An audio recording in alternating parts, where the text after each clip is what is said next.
Melbourne, the second most populous city in Australia, is home to more than 3.8 million residents, some of which have already become familiar with Linda Quirk's mission through the publicity she's gained online. We now follow Linda across this distant land so far from home, a metaphor for how far Linda has traveled since the cherry blossoms first bloomed along the Boston Marathon's historic course back in April.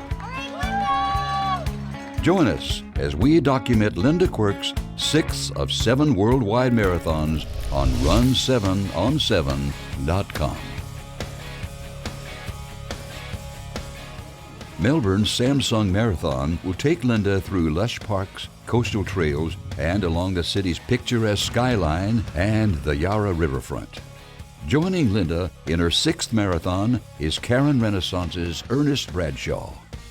I'm impressed, and to say that I'm amazed and overwhelmed, I feel very grateful.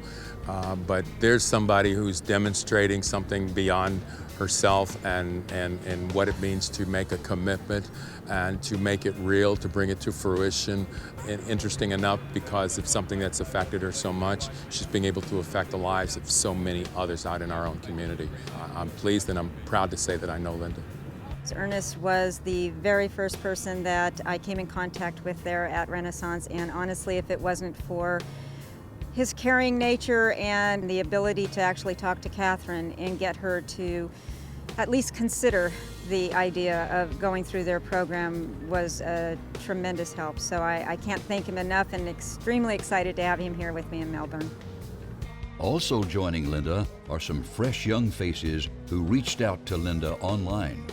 We were found through YouTube, and I've been conversing back and forth.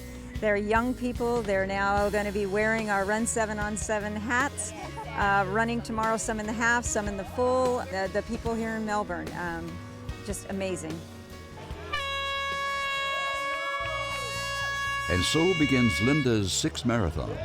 So many places and faces run through her mind as she tries to focus on the course and how much more donations she's going to need to reach her $1 million goal. You know, my thoughts about this race and it being number 6 is almost surreal to me, because it has happened so quickly that I almost can't believe that I have come this far to where I'm actually running in Melbourne. The people here have just been gracious. They've opened up their arms, and they have brought this out to the people here in Melbourne by talking to us, by interviewing us, by making us a real part of the marathon, which also helps to kind of show you that this is a global issue.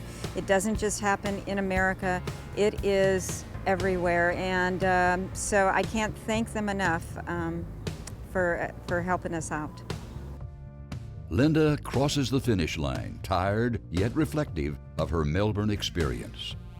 I'll tell you, running here in Melbourne, you know, especially with this group, this young group of new runners and new marathoners here, Melbourne, the people have just been so welcoming, and it's just been a lot of fun, because not only the group but the entire race directors, everybody has just been so supportive. This has by far been one of the most spectacular races in that respect, that the people here have just accepted us and you know, rallied around us. So it's been great.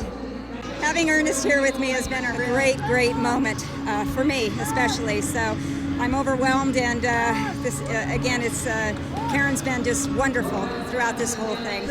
All in all, I completed number 6, so in that respect, I'm happy. I'm disappointed in my time because I really thought I could do better, but that's okay. You know, it's all about finishing, so I did. That concludes our 6th installment of Run7on7.com. We would like to end with a special thanks to all the people of Melbourne, Australia, who welcomed Linda with open arms and incorporated her mission into the Samsung Melbourne Marathon.